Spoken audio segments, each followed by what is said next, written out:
गुरु गोविंद दोऊ खड़े काके लागू पाए, बलिहारी गुरु आपिना जिन गोविंद दिया मिलाए। कबीर जी का ये दोहा हम अपने स्कूल के समय से सुनते पढ़ते आए हैं। तो एक तरफ गुरु की महत्ता को रेखांकित करता है तो वहीं गुरु के प्रति समर्पण को भी। संतों ने गुरु की महिमा गाई है और उन्हें परमात्मा का ही स्वरूप बतलाया है। गुरु की महिमा को बल देते हुए कबीर जी ने कहा है, सात समुद्र की मसी करूं लेखनी करूं बन राय, धरती का कागज करूं गुरु गुण लिखा न जाए। जब गुरु को इतनी महत्ता दी है तो इसका मतलब भी साफ है कि गुरु विशेष होता है, पूजनीय होता है, भक्ति का आधार व मानव जीवन को मूल्य देने वाला होता है। यहाँ यह बात और विचार करने की जरूरत है कि जब कबीर जी ने और अन्य संतों ने गुरु की इतनी महिमा गाई है तो वहीं नकली गुरुओं से होने वाली हानि से भी भगत समाज को आगाह किया है।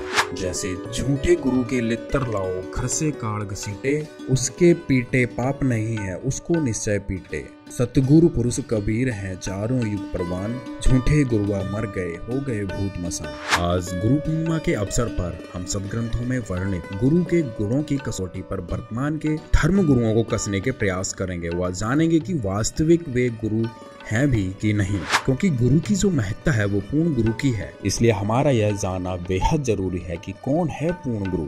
हम अपने सदग्रंथों के आधार से कुछ बिंदुओं पर प्रचलित गुरुओं को तौलने का प्रयास करेंगे। जैसे क्या उसका ज्ञान वेद और आदि शास्त्रों के सम्मत है, क्या उनकी गुरु प्रणाली पूर्ण है, उन्हें किसने आदेश दिया नामदान देने का, क्या उनका नाम मंत्र प्रमाणित है।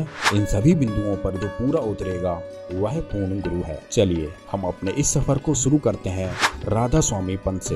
राधा स्वामी पंथ का विस्तार डेरा व्यास से लेकर जय गुरुदेव मथुरा, सच्चा सौदा सिरसा, जगमाल बाली सिरसा, डेरा भिवानी, दिनोद, सावन कृपाल मिशन दिल्ली तक फैला हुआ है। क्योंकि राधा स्वामी पंथों से दीक्षित श्रद्धालुओं ने ही ये अलग अलग पंथ स्थापित किए हैं व उनकी गुरु परंपरा मूलतः शिव दयाल जी से शुरू होती है। जब हम शिव दयाल जी को गुरु के गुणों की पैमाने की कसौटी पर कसेंगे तो वाकई के स्तर का पता अपने आप चल जाएगा। जब हम बात करें शिव दयाल जी के ज्ञान की तो इनका ज्ञान बिल्कुल वेद विरुद्ध है। इनके शिष्य तो यहाँ तक कहते हैं कि हमें वेद गीता आदि से कोई लेना देना नहीं है, जबकि कबीर जी ने वेदों को अपनी वाणी में बार बार सत्य बतलाया है। अब हम आते हैं दूसरे बिंदु पर, क्या इनकी गुरु प्रणाली पूर्ण है। इस बारे में भी शिव दयाल जी खरे नहीं उतरते, क्योंकि उन्होंने किसी को भी गुरु नहीं बनाया, ऐसा उनकी अपनी पुस्तक में लिखा हुआ है। शिव दयाल जी ने अपनी मन मर्जी से नामदान देना शुरू किया। नामदान देने का आदेश उन्हें किसी ने नहीं दिया, मतलब कि वो नामदान देने के अधिकारी भी नहीं है। ऊपर तीनों बिंदुओं पर राधा स्वामी पंथ व इससे जुड़े सभी पंथ गलत साबित हुए और इनके नाम मंत्र भी गलत हैं। जिन महापुरुषों का मोक्ष हुआ जैसे नानक देव जी, घीसा दास जी, धर्मदास जी आदि ने इन मंत्रों का कभी जाप नहीं किया जो राधा स्वामी पंथ के श्रद्धालुओं को दिए जाते हैं। यही दशा इस पंथ से निकले अन्य सभी पंथों की है, जिनका न ज्ञान शास्त्र आधारित है न नाम। जैसे सच्चा सौदा सिरसा भी यहीं से निकला पंथ है, जिसमें अकाल मूर्त शब्द स्वरूपी राम सत्य पुरुष मंत्र जाप के लिए दिए जाते हैं, जो कहीं भी प्रमाणित नहीं है। इनकी क्रियाएं भी जैसे फिल्मी गाने, नाचना गाना आदि किसी भी पैमाने पर भक्ति के आसपास नहीं है। इस प्रकार गुरु गुणों की कसौटी पर राधा स्वामी पंथ और उससे जुड़े सभी पंथ फैल हुए।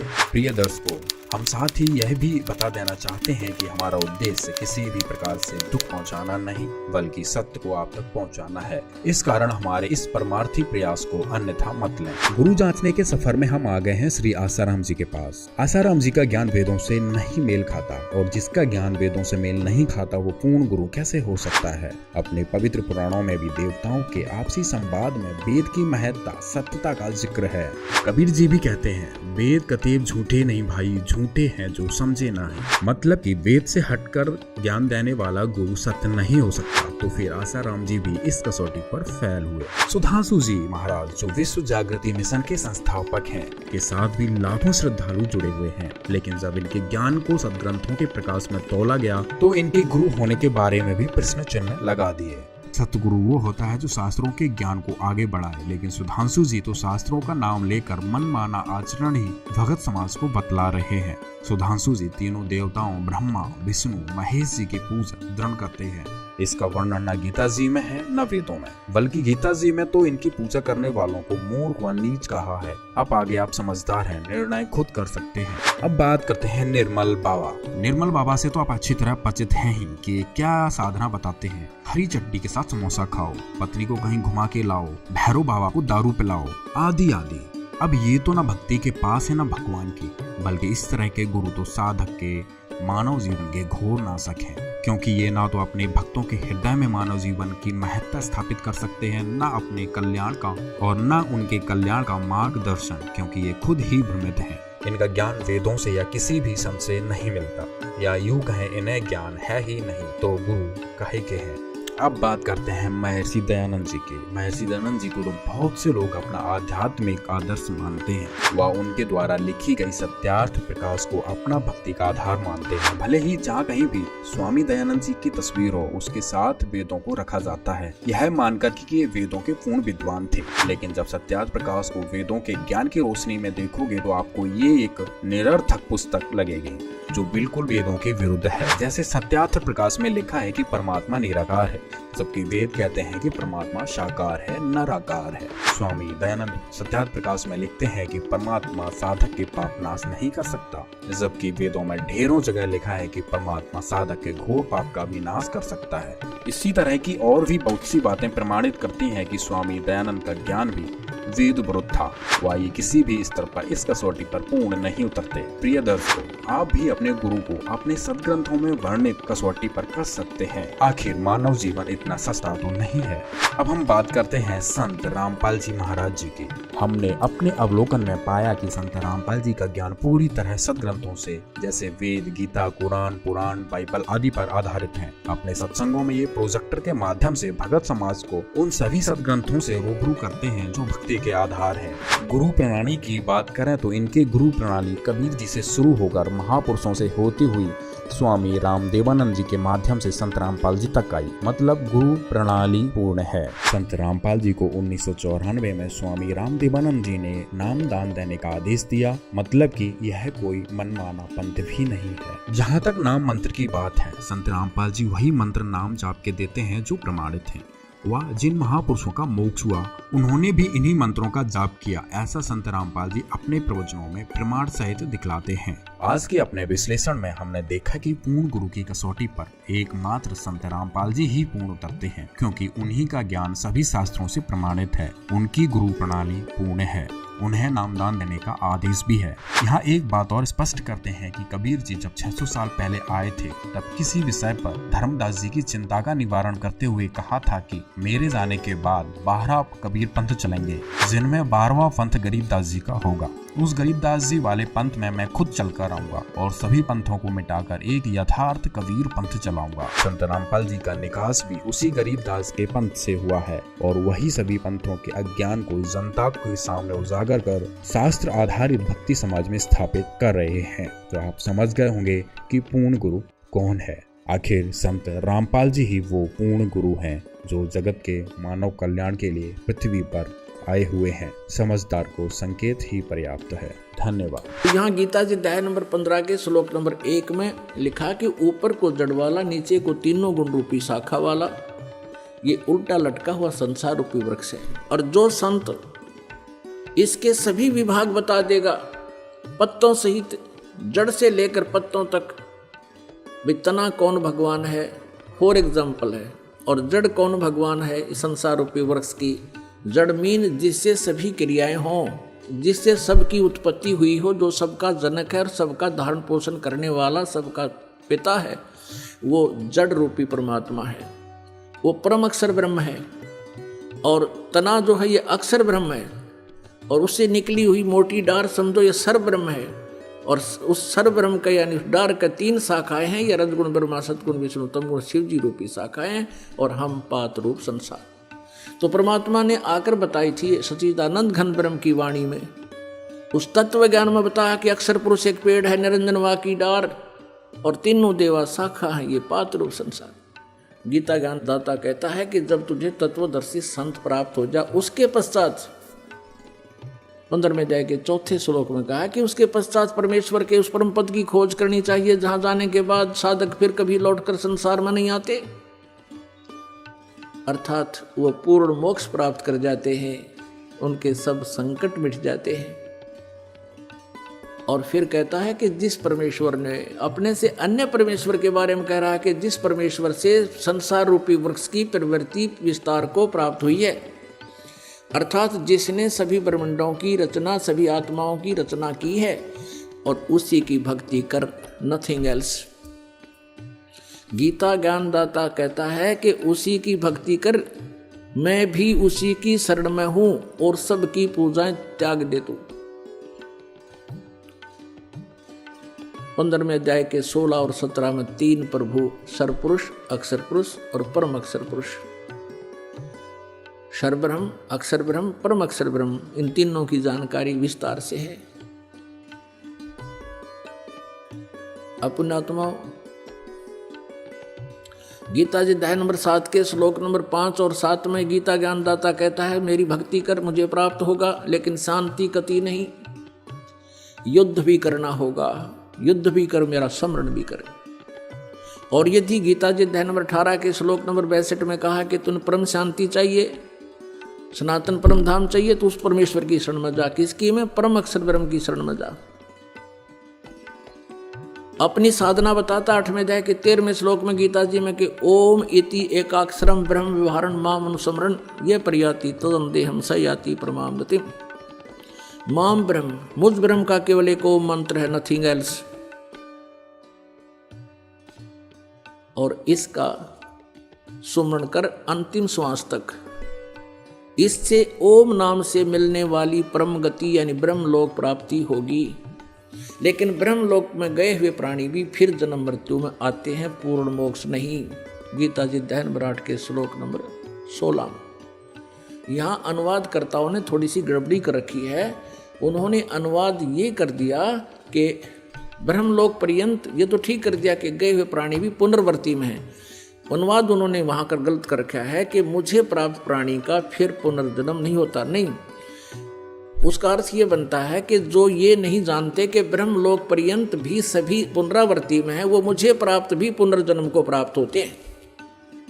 न विद्यते, विद्य का अर्थ जानना होता है, जानना भी होता है। एक अक्षर का केवल एक ही अर्थ नहीं होता। इन्होंने विद्य माने नहीं होता, ये विद्य माने होना लिख दिया। विद्य माने जानना भी होता है। तो ये नहीं जानते जो कि मेरे प्राप्त प्राणी भी का पुनर्जन्म होता है, तो वो ब्रह्मलोक तक जाते हैं, वहां जाकर भी फिर वापस पुनरावृत्ति में ही रहते हैं। इसलिए तो उसने कहा कि मेरे और तेरे बहुत जन्म हो चुके हैं। 4 अध्याय के 5वें और 9वें श्लोक में, 2 अध्याय के 12वें श्लोक में गीता जी ने स्पष्ट किया इसने। और 10वें अध्याय के 2 श्लोक में कि मेरी उत्पत्ति को, मेरा जन्म तो होता है, लेकिन मेरे जन्म को ये ऋषि, महर्षि, ब्रह्मा, विष्णु, महेश, ये ऋषि नहीं जानते, क्योंकि ये मुझसे उत्पन्न हुए हैं। अब पिता के जन्म को संतान नहीं बता सकती, पिता के जन्म को दादाजी बता सकते हैं। तो उस दादाजी ने, यानी हम सबके मालिक ने, कबीर देव ने, परम अक्षर ब्रह्म ने स्वयं यहाँ आकर के ये सर्व ब्रह्मांडों की रचना कैसे हुई और वो सब ज्ञान सृष्टि रचना में हमें बताया। तत्व ज्ञान कोई ना कहे रे झूमकरा, ये पैसे ऊपर नाच सुनो रे झूमकरा। कोटों मध्य कोई नहीं रे झूमकरा, अरबों में कोई गर्क सुनो रे झूमकरा। एक भगत था, झूमकरा नाम था। वैसे तो राम राय था उसका नाम, उसे झूमकरा कहा करते थे। और वो आदरणीय गरीबदास साहिब जी के पास पहुंच गए, गांव छुड़ानी में। वो लुधियाना के पास वासियर गांव का एक सरदार था, राम राय झूमकरा। तब वो ज्ञान से परिचित हुआ, वहाँ पहुँचा गरीबदास साहिब जी के पास। तो उसने कहा कि हे भगवान, ये ज्ञान तो आज तक हमारे को किसी ने बताया को नहीं। आदरणीय गरीबदास साहिब जी ने कहा था कि बताया तो था, जैसे आदरणीय नानक साहिब जी ने बताया था, लेकिन उसके ज्ञान को कोई समझ नहीं सका। और आप तक जो पहुँचे वो लोक वेद पहुँचा हुआ, नानक साहिब जी वाला ज्ञान तुम्हें प्राप्त नहीं हुआ। बताया तो था उन्होंने, उनका बड़ा विरोध हुआ था उस समय। तो क्या बताते हैं कि अब झूमकरा पूछ रहा राम राय आदरणीय गरीबदास साहिब जी से, वो सरदार जी, कि हे भगवान, ये ज्ञान तो आज तक हमारे को किसी ने बताया नहीं। तब उन्होंने कहा था कि करोड़ों मध्य कोई नहीं रहे झूमकरा, अरबों में कोई गर्क सुनो रहे झुमक रहा, यो तत्व भेद कोई ना कह रहे झुमक रहा, ये पैसे ऊपर नाच सुनो रहे झुमक रहा, ये पैसे के ऊपर बने बैठे जा रहे ब्राह्मण गुरु जो नकली बने फिरे, इन पैसा चाहिए, तत्व ज्ञान इन पे है ही नहीं, ये अधिकारी नहीं गुरु पद के, और ये गुरु बने बैठे सारे। और करोड़ों में कोई नहीं मिला रहा झुमक रहा, करोड़ों गुरुओं में नहीं है, अरबों में कोई गर्क है अपना। तो जैसे एक गांव में और 15,000 की आबादी है तो गणिया नहीं, तो उसमें तो 5,000 गुरु पाएंगे, 5,000। ये तो थोड़े थोड़े बताऊं मैं कैसे गुरु पाओगे। जैसे कोई तो झाड़े लड़ियाँ पाओगा, और जैसे किसी बेटी बहन के बच्चे के तकलीफ हो जाती है तो सास बताओगी इसका कान तला टीका ला दे, एक गुरु। फिर दूसरी बताओगी नो का इसका बार लीगा हो रहा है, इसके ऊपर 100 रुपया वायर का बार लीगा धर दे। तीसरी आओगी नो का इसका भीतर लिया हो रहा है, कुछ और बताओगी गुड़ गाड़ गेहूँ गेहूँ वो रख दे। और चौथी आओगी इसका चौराहे वाली का हो रहा है वो धर दे हैं। और कितने ले जाएंगे, वो क्या माथा टिकवा लिया वहाँ, कोई कहेगा वहाँ जोड़ बनवा लिया इसने। यानी एक ऐसे ऐसे 5,000 गुरु पाएंगे उस पूरे गांव में। अभी हिसाब ला लो कितनी जनसंख्या भारत इस पूरे विश्व की। कहते करोड़ों में नहीं पावा था ना ये सत्य ज्ञान बताने वाला, बाकी ये नकली गुरु हैं जो लाखों ने भ्रमित करे, इनके पास भी तत्व ज्ञान नहीं।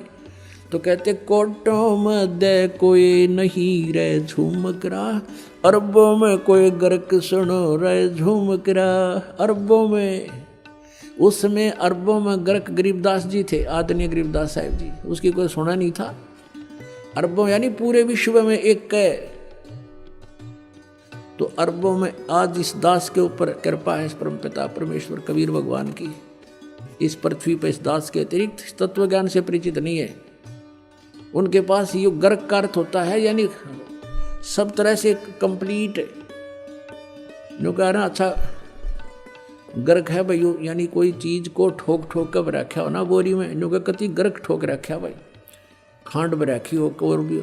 तो यानी वो चीज कहते हैं जिसके पास कंप्लीट इन ऑल रिस्पेक्ट, जैसे उसको आदेश भी हो, अर्यो ज्ञान हो, नाम देने का आदेश हो, अधिकार हो, तो ये सब सारे जो है ना फॉर्मेलिटी उसके ऊपर पूरी हो उसके पास, वो तो अरबों में एक पावेगा। अरबों में कोई गर्क सुनो रहे झुमकर न। इस ज्ञान को सुनकर दास से ये चोर हो गए होंगे, एक दो चोर नाम देने लग भी जाएंगे तो उनसे कोई लाभ नहीं होना, क्योंकि वो अधिकारी नहीं है। अब जैसे पुण्यात्माओं, जब राजा परीक्षित को 7वें दिन सर्प ने डसना था और व्यास जी ने श्रीमद् सुधा सागर यानी श्रीमद् भागवत सुधा सागर का लेखन कार्य किया था, राइटर था उसका वो। उसने भी ये कह दिया था कि मैं अधिकारी नहीं हूं ये कथा सुनाने का। और वहाँ और भी जितने ऋषि महर्षि थे सब ने पल्ला झाड़ दिया कि नहीं, हम किसी के जीवन के साथ खिलवाड़ नहीं कर सकते। कारण क्या था कि 7वें दिन परिणाम आना था, तो सब ने पीछे हट गए। वो बुद्धिमान थे, ब्राह्मण थे कि नहीं, हम क्यों किसी के जीवन के साथ धोखा करें, हम अधिकारी नहीं हैं कि इसकी जीवन रक्षा कर सके, यानी इसको वो लाभ दे सकें। तो इस कथा सुनाने से हो सकता है, पाठ से। तो सुखदेव जी बुलाए गए थे स्वर्ग से, उन पांडवों की प्रार्थना से। पांडवों ने अपने पुण्य दिए, क्योंकि वहां तो सिक्के पुण्य के चले हैं स्वर्गलोक में, स्वर्गलोक में से उसके आने और जाने का विमान का खर्चा उन पुण्यों का वहां से प्राप्त हुआ था उसको पांडवों से। तो यहाँ आकर के उस कहते सुखदेव ने 7 दिन वो कथा सुनाई थी। उस समय ये कहाँ गए थे ब्राह्मण जो आज जगह जगह कथा करते फिरें, कहाँ गए थे ये संत जो आज जहाँ देखा वहीं संत और दुनिया ने गुमराह करें बैठे हैं। तो वो बुद्धिमान थे, समझदार थे, इसलिए उन्होंने ये रिस्क मोल नहीं लिया। और जितना लाभ उस कथा से होना था वो भी सुखदेव जी के मुखारविंद से उच्चारित होने से हुआ, क्योंकि जिसके पास कोई शब्द शक्ति होती है उसी के द्वारा दिए गए वचन से कुछ लाभ हो सकता है।